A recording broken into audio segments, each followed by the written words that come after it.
Please express our profound gratitude to the various individuals who donated a year, a month, a week, and a day of learning.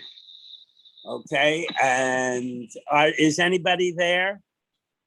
Yes, I am. How are you? Who is I am? Steve. Okay. And there's someone else that's supposed to, Zev is here, so there's one other person supposed to sign in. I don't know, Harvey Greenberg. Marvin's not on yet. Oh, Harvey is here, so you're the only. Okay, it's only me, okay. And if I am really bad, you have reshus to shut me off. I will not feel bad.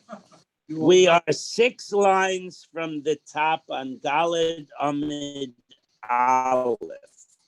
We had just learned that the king, we're going to call him Daryavesh, although the Gemara said he has various names, had promised you, I'll give you all the animals, and I'll give you all the oil, and all the wine, and all the grain, and all the building materials you could possibly need to rebuild the Beis HaMikdash, and we will, set up a logistics program so you have just-in-time delivery on a daily basis of everything you need. And okay, so now we're picking up, but the Gemara said that Yavesh was not being selfless. He did this because he figured it'll get him brownie points in heaven for himself and for his progeny. So, and that fact that he had ulterior motives is the grounds according of which we determine that he is machnis, literally soured, but we'll say he became a bad guy. But the Gemara picks up on the 6th line, Omanda avid hachi lav ma'al yusahi. But isn't it, don't you get credit for doing something good, even though you have ulterior motive? Well, Hasanya, we have a brisa that says, Ha'omer sela zu l'tzedakah, I'm going to give this amount of money to tzedakah, b'shvil sheyichyu bonai, in order that my son, perhaps the sons were sick, should live. If you say that, or if you say bishvil she'ezkebo l'chayoy l'mhavo, or I'm giving tzedakah because I'm trying to accrue brownie points for my din cheshbon at the end of my days, harei zeh tzadik gamor. Such a person is labeled an absolutely righteous person. So Daryavesh's self-interest should not be a factor in saying he's a bum. Lo kasha, the Gemara says, that is not a problem. Can be Yisroel. When it comes to a Jewish person, whatever his motivation, we judge him by what he actually said or did. And his motivations are of no account. Can be but when it comes to Goyim, when the Goyim are good to the Jews, you have to suspect that the shoe is going to drop, that they have ulterior motives, and they don't, they claim to, my friend is a Jew. That's a tip-off that the bad news is on the way. And that, okay. Maybe this following, which is the dropping of the shoe case, is the rationale for saying that Yavesh is not a nice person. Okay, Dixiv, it says in a pasuk, the nevachin di even golal talasa. He provided 3 rows of marble blocks, and 1 row in the plans he provided. There'd be 3 rows of marble blocks, and then beneath them, 1 row of wood beams. The nifkesa min beis malcha tis yohev. and the royal treasury will supply funding for these building materials. Lama leda avid hachi. Why did he put stones above and wood below? Savar, because he thought like this. If the Jewish people at some point in the future rebel, I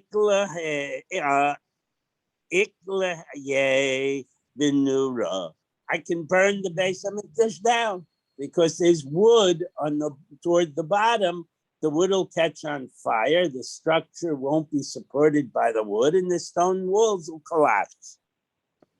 So that's the raya, that his ulterior motivation, that he's planning for the future to destroy the Beis Hamikdash.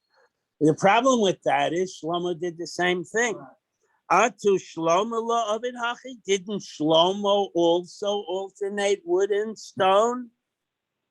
Hachsiv, it says in the pasuk, Shlosha Turei Gozis, 3 rows of stone blocks, Vitur Kerusos Arazim, and there was a row of cedar wood beams. So the Gemara says, no, there was a difference, couple of differences. Shlomo Ovid Lamaila. Shlomo started with stone at the bottom, and he put the wood beams above the 3 rows of stone. Ahu Ovid Lamata, but Yove's plans called for the wood to be at the bottom, so it would light and the walls would collapse above the missing wood. Shlomo sha'ake binyana, ahu lo sha'ake binyana. When Shlomo built his Beis Hamikdash, the wood was inset, so the stone projected beyond the wood. When Daryavesh drew up plans for the rebuilding for Bayis Sheni, the stones and the wood were in a level plane. And furthermore, Shlomo Saide Besida, Shlomo put plaster over the wood to level the wall out, so it looked like it was all stone. Ihu lo Saide Besida, and Daryave let it be bare wood, visible bare wood. Okay, so that was the second rationale. The first rationale was ulterior motives. The second rationale was building in the fragility of the Beis Hamikdash. Rabbi Yosef is saying, Rabbi Yitzchak Aimer, a third reason. The Achmitz, how do I know that he went sour? Mehacha. And we're quoting back a pasuk we had yesterday where Kenny translated the word shego as girlfriend.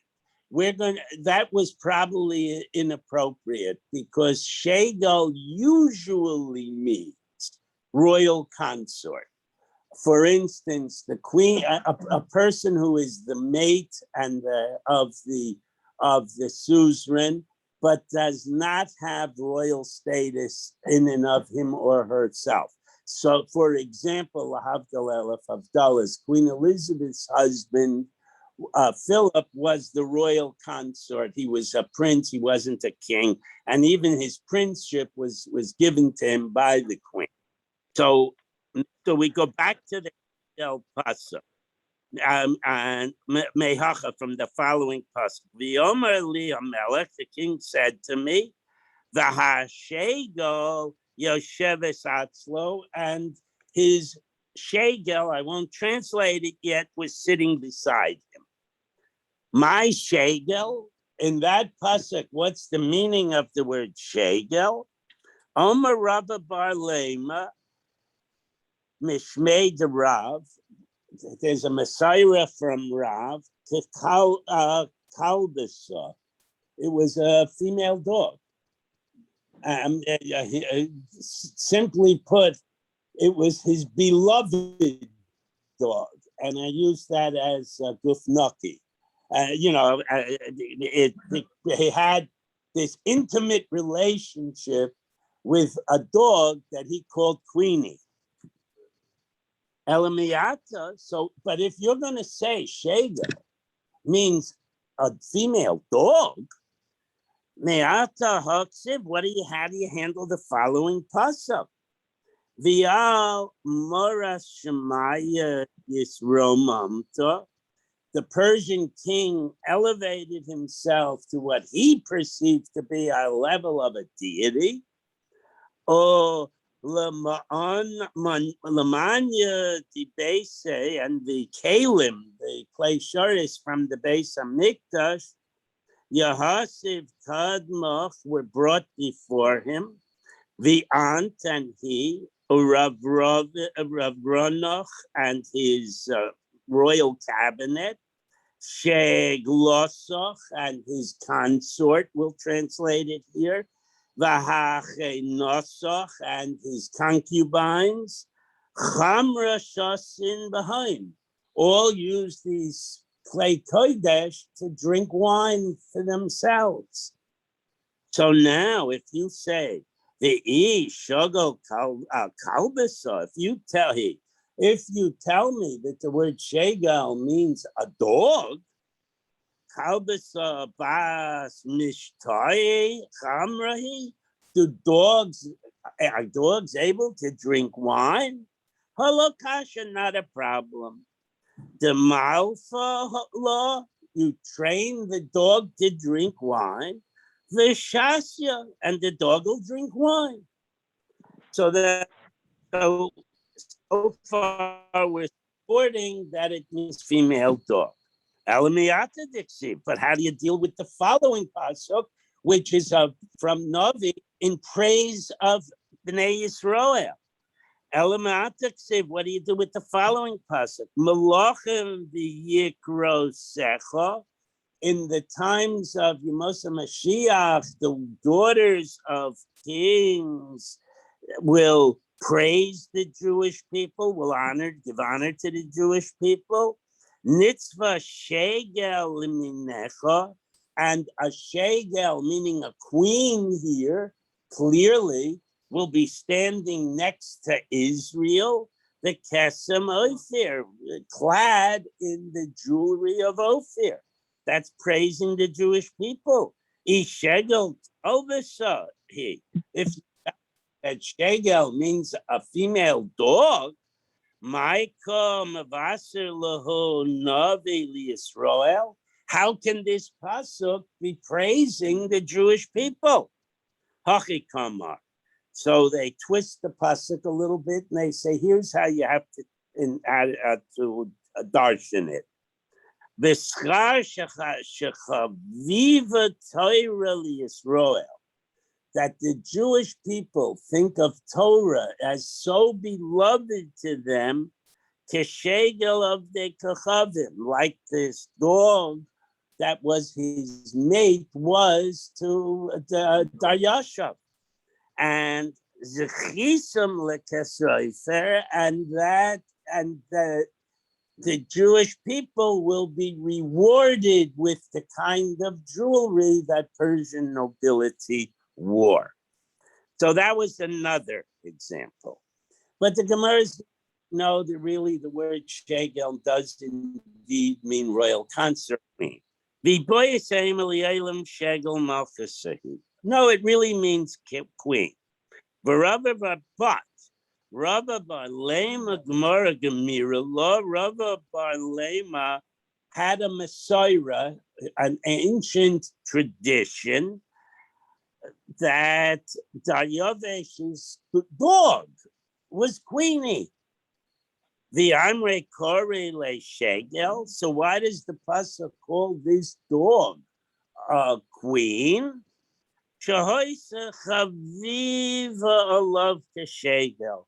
Because he loved this dog like other kings love their queen, both physically and emotionally.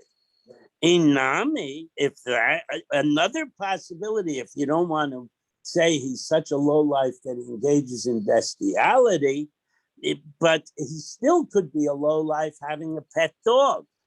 Shehu Shiva b'makam shega, because he made a throne next to his throne, and his pet dog sat on the throne where in a normal circumstance the queen would have sat. So that's yet another explanation.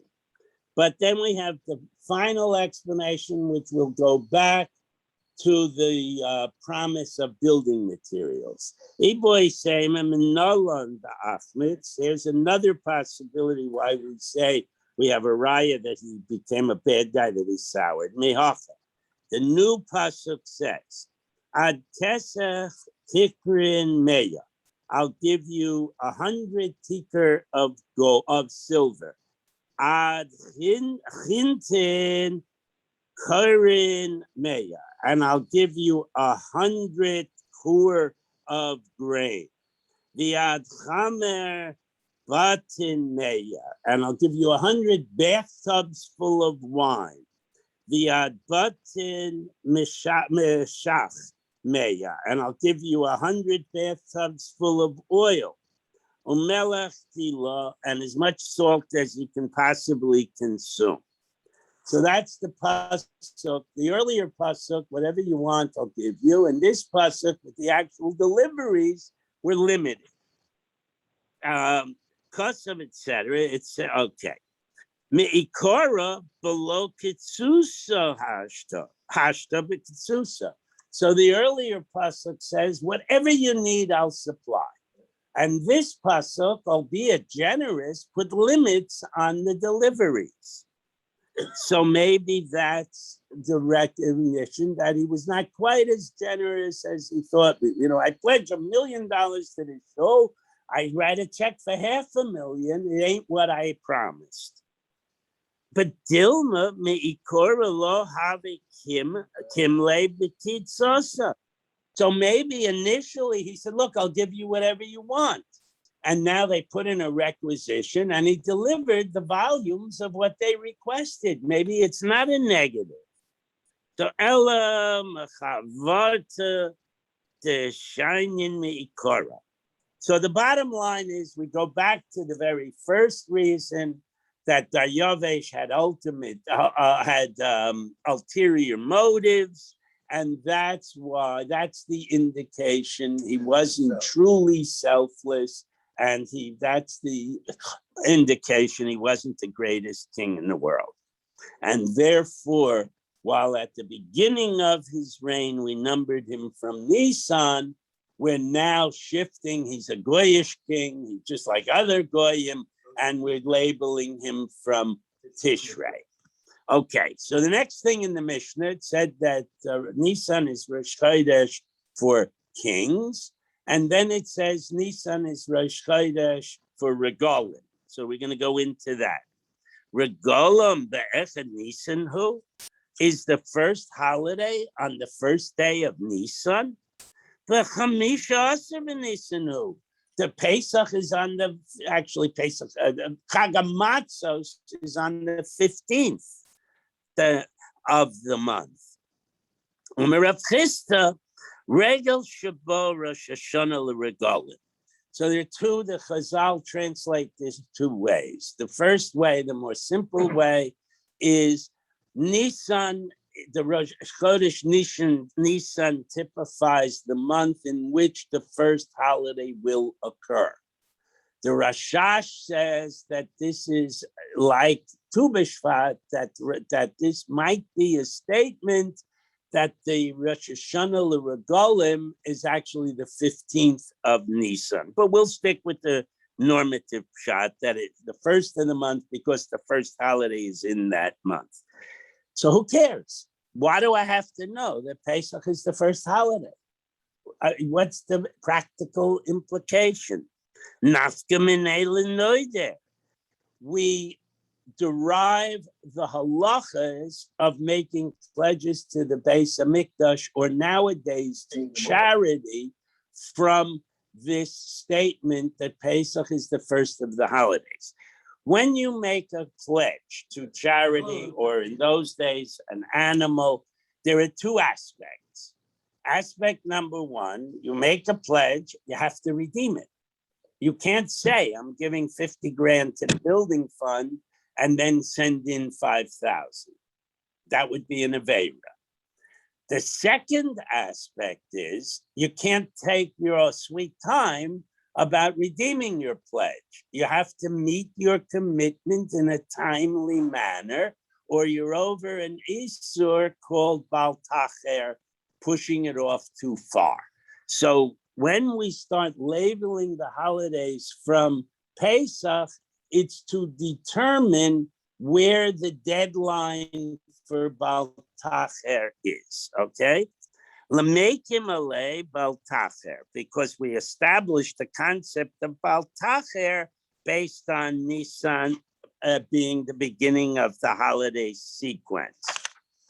Rabbi Shimon, and our is in agreement with Rabbi Shimon's psak that it's Pesach, Shavuos, and Sukkot. Echad hanayder, one who makes a commitment to give something to the base of Mikdash. He makes a neder, I'll bring this cow as a shlamim, whatever his neder is. The echad hamakdish, someone who makes something hekdesh, means an animal or an object donated to the temple. The echad hamarich, someone who makes an eruch vow.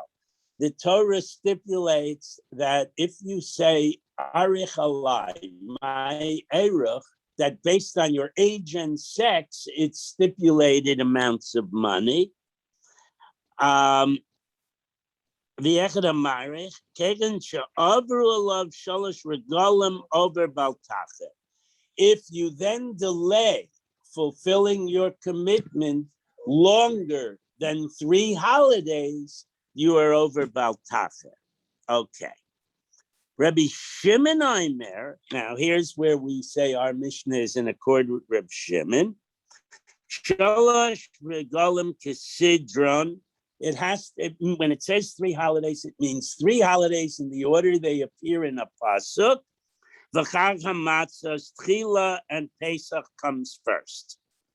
The Chen Hoya Rabbi Shimon ben Yochai, a different Rabbi Shimon Omer says, regalim, when it comes to Baltacher and you have counting holidays, pa'amim shloisha, sometimes it's 3 holidays, pa'amim arba'a, sometimes it's 4 holidays, pa'amim chamisha, and sometimes they have as many as 5 holidays.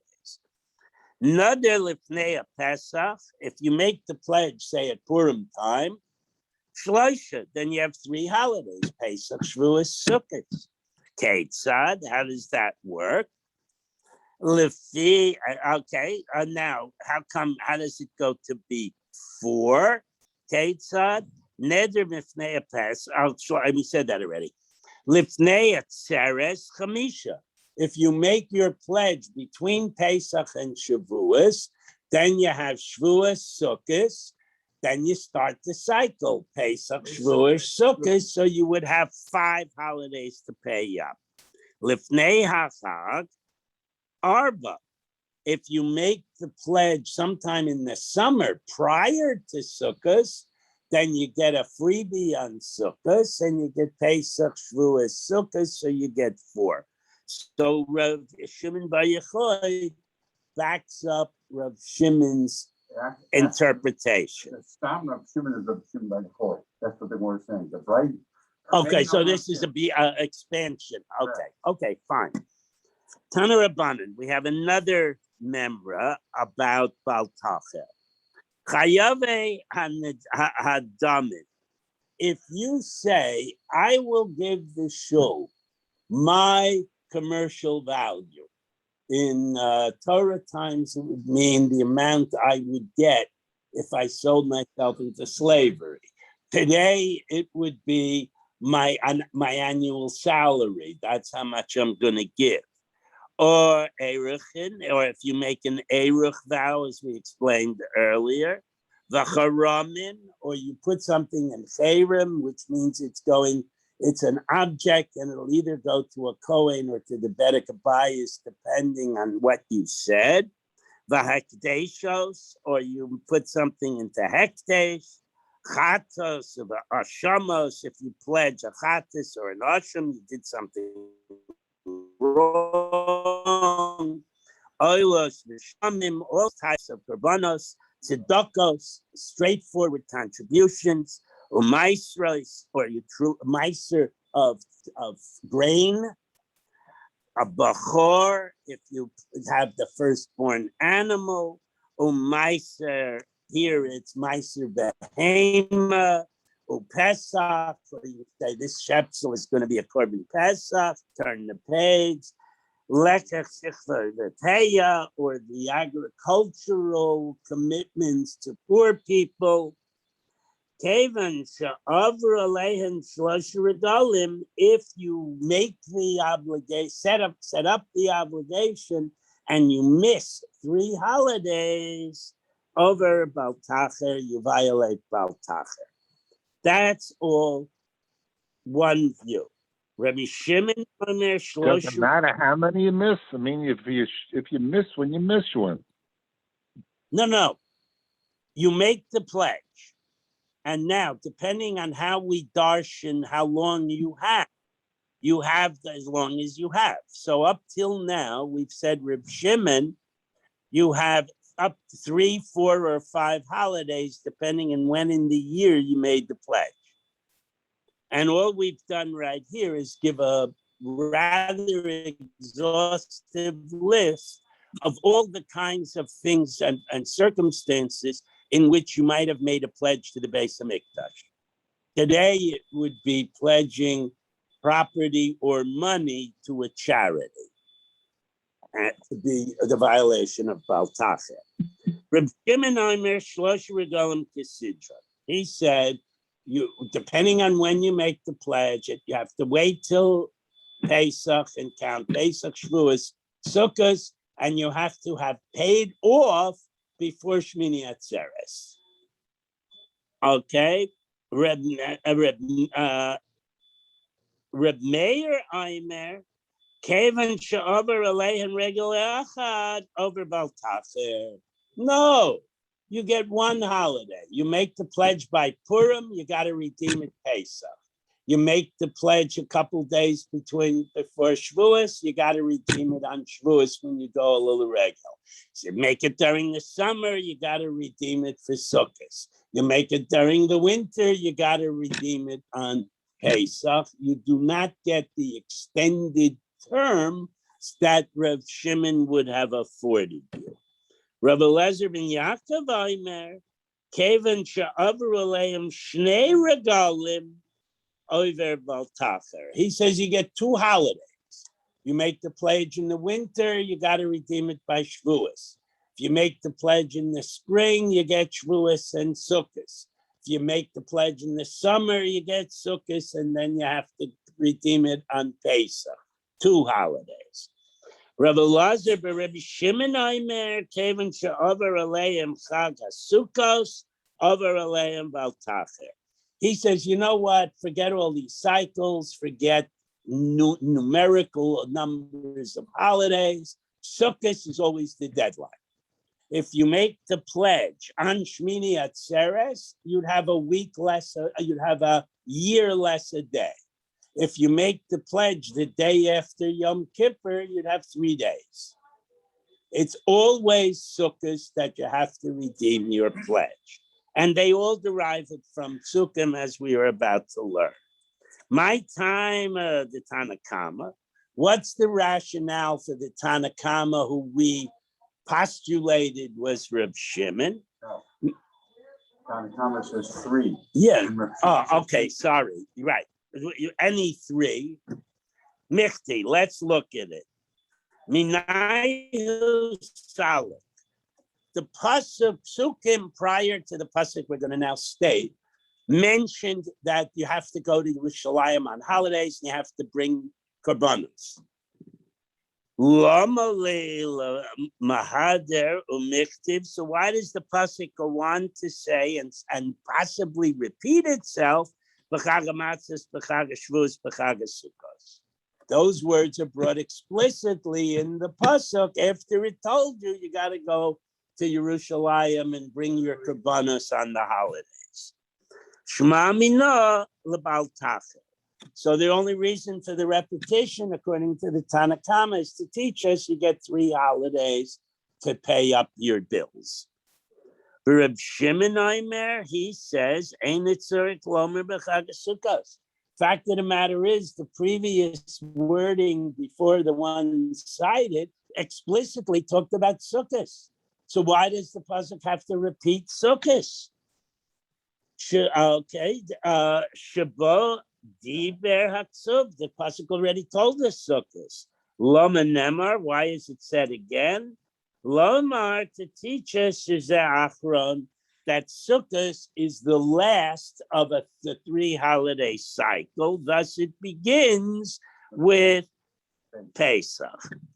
Rebbe Meir. Why does Rebbe Meir say you owe it, pay it? You get one shot at the payment. Diksiv, because it says Ubasa Shama Vahivasam Shama. You're going to Jerusalem. Pay up, bring it with you. So at the first time you go, that's the time you have to bring your korbanos. The Rabbanan, what do the Rabbanan do with that pasuk? That pasuk is pretty clear. You go, you pay. So what do the rabbis do with that pasuk when they say you get 3 or 2?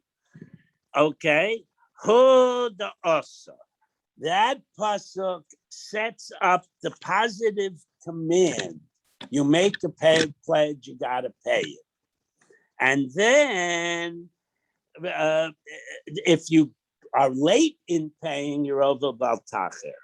So how does Rabbi Meir cope with all this? Rabbi Meir gave in the Amar Le Rahman Aiseh. Since God said you made a pledge, you got to pay. Below I say, and you didn't pay the first time you had an opportunity. Memela kum le beltacher. It's obvious if you don't pay the first chance you get, you're delaying. You're over beltacher. Rebbe Elazar ben Yaakov, my timer, what's his rationale that it's 2 holidays? Diksiv, there is a pasuk that says, Eila ta'asu lashem moadechem. You should bring your musafim, your offerings to God on the moeds, on the appointed holidays. Miyut moadim shnayim. The minimum number that can be a plural is 2. So therefore, he says 2 holidays. So what did the Rabbanan do with that? V'Rabbanan hahu lichte Rebbe Yonah. That pasuk they used to deal with a statement of Rebbe Yonah. The Omer Rebbe Yonah, hukshu kol moadim kulam zelazeh. All of the holidays, there's a hekesh. You are related one to another when it comes to musafim. What is the commonality that they're all related to one another? With every musaf, the last thing mentioned is achatas as a kapara. Shekulan mechaprim al tumas makdish b'kedoshav. That the chatas that's brought as part of the musafim is a kapara for anybody who entered the temple grounds in a state of tumah, or who consumed a korban in a state of tumah. And that's the commonality of all of the holidays, and that's why all 3 are mentioned. Rebbe Elazar, Rebbe Shimon, my timer. What's Rebbe Elazar, the son of Rebbe Shimon's rationale? Diktanya, we have a price. Rebbe Elazar, Rebbe Shimon, Aimer, Lo Yomer Chag HaSukkos. We talked about Sukkot earlier.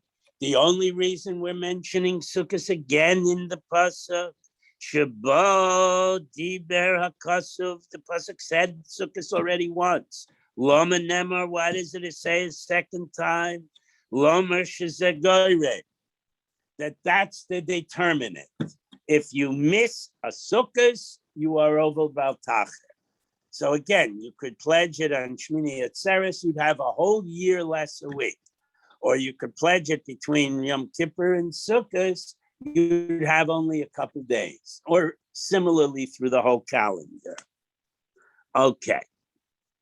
So now we have to go back and say, what about not using Pesach, Shavuos, Sukkot as, because that's what the pasuk is the clear shot.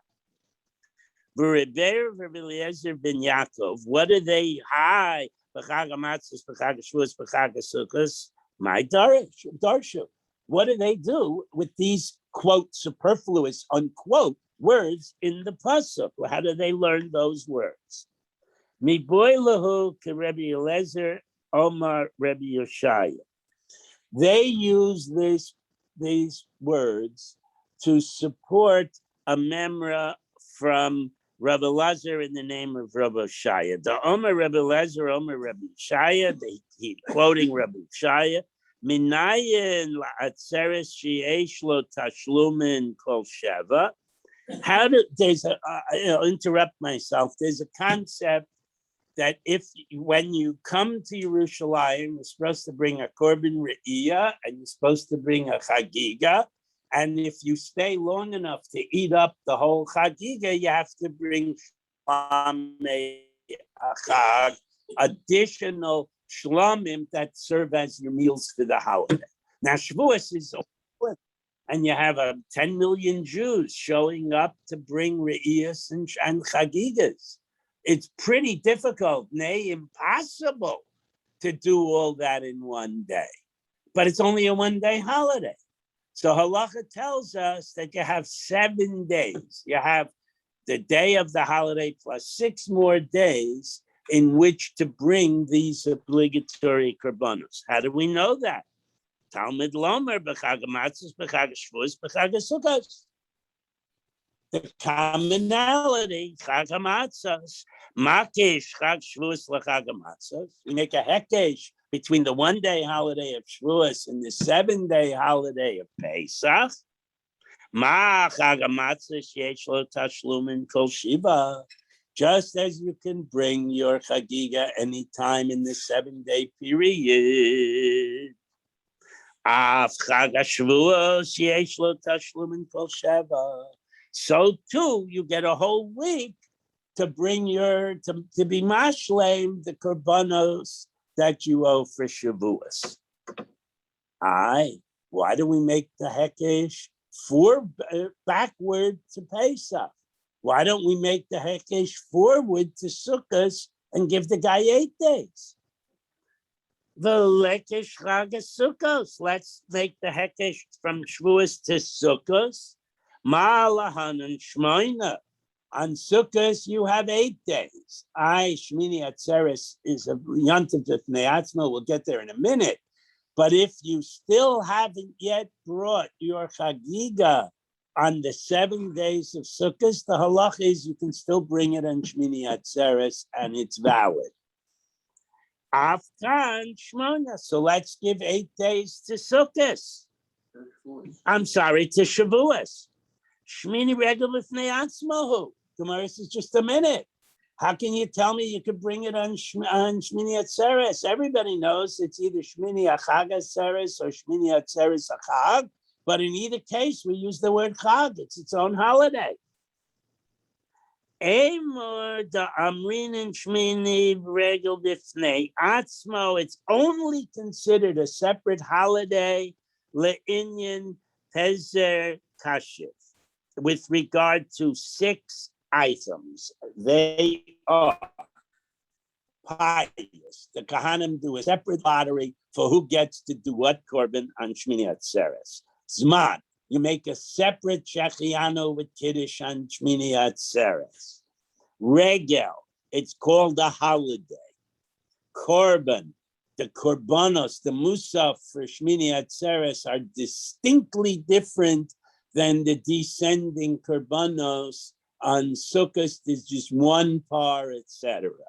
Shir, the song the Kahanim, the Leviim sing is different, and bracha.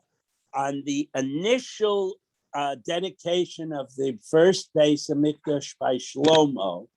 He built it in Tishrei, and they celebrated right through Yom Kippur, right through Sukkot, and on the day that now on the calendar is Shmini Atzeres, all the people gave a special bracha to Shlomo. So these are the areas in which Shmini Atzeres is different than Sukkot, but for everything else, it's the same. The Tanan, we have a Mishnah explicitly in a Mishnah. Misha lo chag Yom Tov Rishon. Somebody couldn't bring his chagiga on the first day of Sukkot, shel chag, of the holiday of Sukkot. Chogeg es kol haregel. He can bring it to the whole holiday, the Yom Tov ha'acharon shel chag, and even on the holiday following Sukkot. So it's an open Mishnah. Okay. So now we have the question on the table. We can legitimately go back to Pesach and say you have 7 days, or we could legitimately go forward to Sukkot and say you have 8 days. Why do we pick Pesach 7? The Gemara says, Tafasta merube lo tafasta, tafasta mu'e tafasta.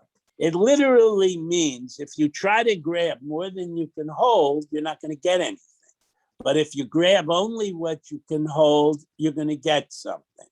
Or in a halachic sense, it means when you have options as to numbers, you know the smaller number is included in the larger number, so it's safer to pick the smaller number.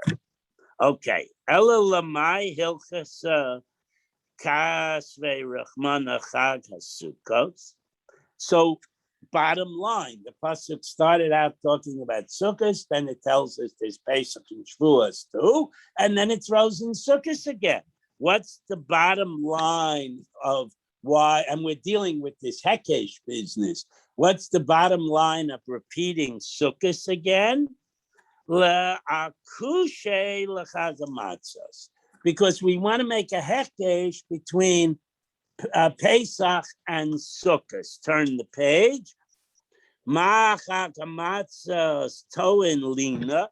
The halacha is if you go to Yerushalayim to bring you and do a korban Pesach, there's no obligation to stay all week. You could have your home, but there is an obligation for at least one night. Okay. Go too. If you come to Yerushalayim for this, not allowed to do your chagiga and run home. Eat the sukkah, borrow a sukkah, and run home. You got to stay overnight.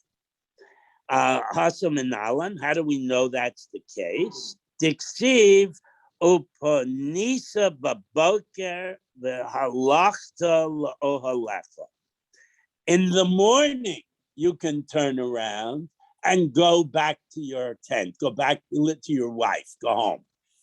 So I would just make an observation. There is the Midrabanan, we added another Hekesh, just as on the first night of Pesach, when you make the bracha on matzah, you have to eat at least the kazayas, many say a beya, in one shot before you interrupt with talking or with sipping or anything else.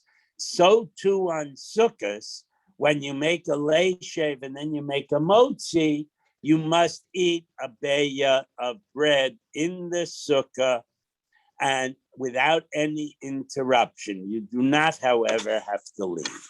Shkayach. Thank you all. I apologize for my fluttering, and tomorrow Reuben will be definitely doing a better job. Yes, it was very good. Thank you. Thank you. All the best, everybody. Koltov, I'm how to turn it off. It's going to follow you around all day. It's not my phone, so it's not a problem.